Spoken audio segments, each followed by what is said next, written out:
Assalamualaikum warahmatullahi wabarakatuh. Halo semuanya, ketemu lagi sama saya Sungging Trenggono di channel saya ST Mobil TV. Dan hari ini kita mau vlog masalah engine yang panas, jadi mesin panas. Kebetulan ini ada mobil yang mesinnya itu hot, panas. Ini kalau Avanza-nya ketika digeber di tol, jadi RPM 3500 sampai 4000 ditahan di segitu di tol. Nah ini kasusnya seperti itu.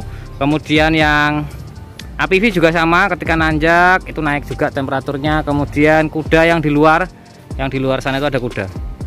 Mana kudanya ya? Nah kudanya warna biru. Wah nggak kelihatan.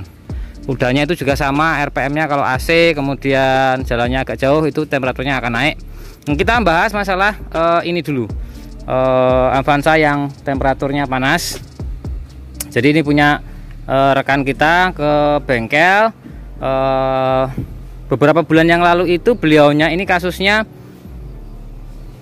pernah saya bongkar radiatornya, kemudian kita bersihkan, sudah karena berkerak, buntu juga sudah dibersihkan, oke nggak masalah. Terus kemarin katanya beberapa minggu yang lalu beliaunya ngelihat YouTube cara untuk membersihkan sistem pendingin di mesin Avanza dengan menggunakan radiator apa ya jenenge, lah pembersih radiator gitu aja ya, cairannya nggak perlu disebutkan, nanti menjelek-jelekkan produk sih enggak ya. Jadi intinya adalah gurah radiator gitu ya, pakai cairan. Kemudian beliau praktek sendiri di rumah dengan beli alatnya itu, beli cairannya, dimasukkan ke sistem air pendingin radiator. Kemudian setelah itu digrojok, dikuras segala macamnya, dan hasilnya adalah beberapa hari setelah pemakaian itu keraknya rontok semua.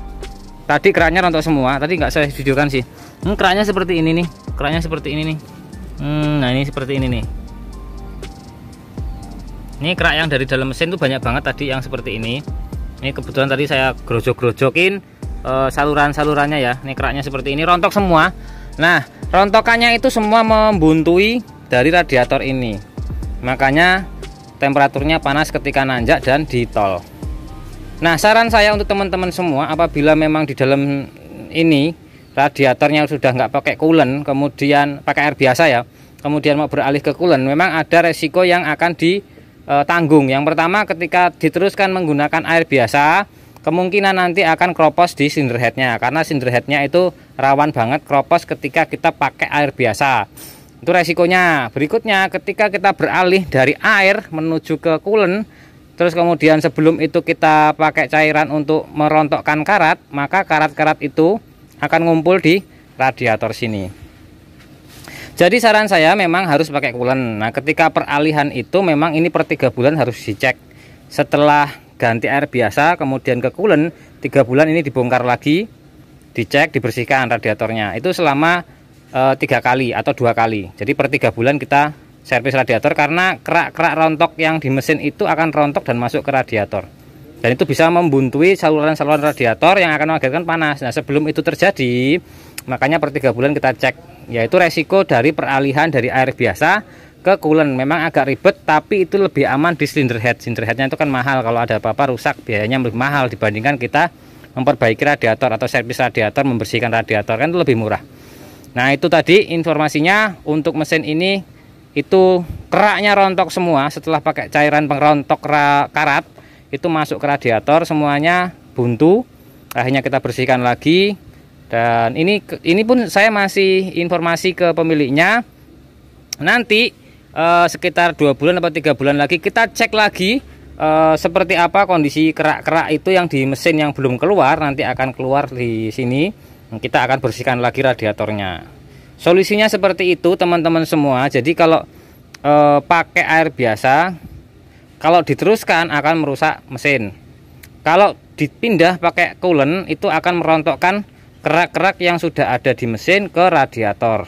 Nah biasanya setelah peralihan dari air biasa ke coolant, itu kan cuma biasanya saya itu membersihkan selang-selangnya. Jadi kerak-kerak yang di selang itu kita bersihkan. Kalau di mesin nggak bisa ya, paling pakai cairan untuk perontok itu, tapi resikonya nanti tetap akan mengotori radiator. Jadi tetap ketika peralihan ke radiator coolant, pakai air coolant itu nanti 1 bulan dicek, dibuka, kemudian ini airnya dikurangin ya, biar kelihatan di dalamnya itu kelihatan kelihatan nggak? Oh, nanti tak videokan yang dalamnya.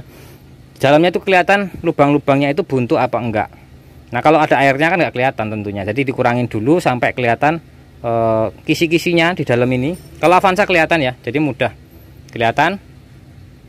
Itu per 1 bulan setelah ganti coolant kita cek atau kita bersihkan, kemudian per 3 bulan kita bersihkan. Setelah itu oke, nggak ada masalah.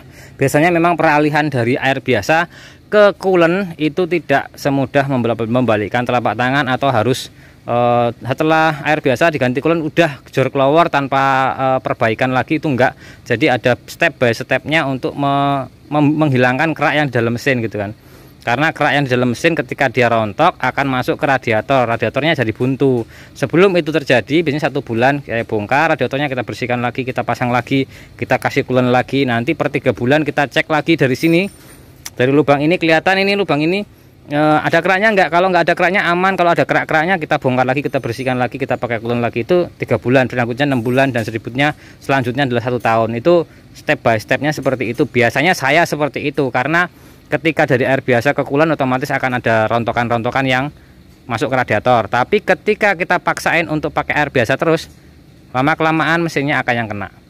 Itu informasinya, semoga bermanfaat, dan terima kasih semuanya yang sudah subscribe, like, dan komen. Mohon maaf, bengkel itu saya 1 minggu itu udah nggak bisa nerima lagi ya. Jadi kebetulan ini ada Xenia 1000 cc, ini kita sekalian tur aja sekalian. Ini Xenia 1000 cc ini posisinya kebocoran oli, kemudian APV-nya ini panas, kemudian gigi 3-nya sinkromisnya kena, kemudian sentral lock-nya kena, terus apa lagi ya? Gig bensinnya ngaco ya, ini ada lumayan banyak juga. Kalau itu cuma tune up ganti oli. Kemudian ini suara mesin kasar, karet supportnya pecah, kemudian lampu-lampu dan bumper perbaikan. Terus yang ini ganti oli dan pambelnya bunyi, elf-nya, jasnya sama cuma gura, ganti oli dan tune up. Kemudian yang ini itu sudah tinggal tes aja, ini tinggal perbaikan speedometer aja. Ini AC, mesin semuanya sudah. Kalau AC kan idle up AC-nya aja yang saya perbaiki. Terus yang kuda tadi itu saya bilang itu mesinnya panas ketika pakai AC dan kita jalan. Itu seperti itu. Nah, ini mesinnya panas. Dan kalau yang Xenia itu Xenia 1000 cc itu ada kebocoran oli juga, dan juga remnya getar ketika kecepatan di atas 60 ya. Jadi di rem itu getar, jadi harus bubut piringan cakramnya. Nah, itu informasinya. Mohon maaf saya belum bisa terima unit lagi karena masih numpuk. Oke. Terima kasih ya. Saya Ari, wassalamualaikum warahmatullahi wabarakatuh.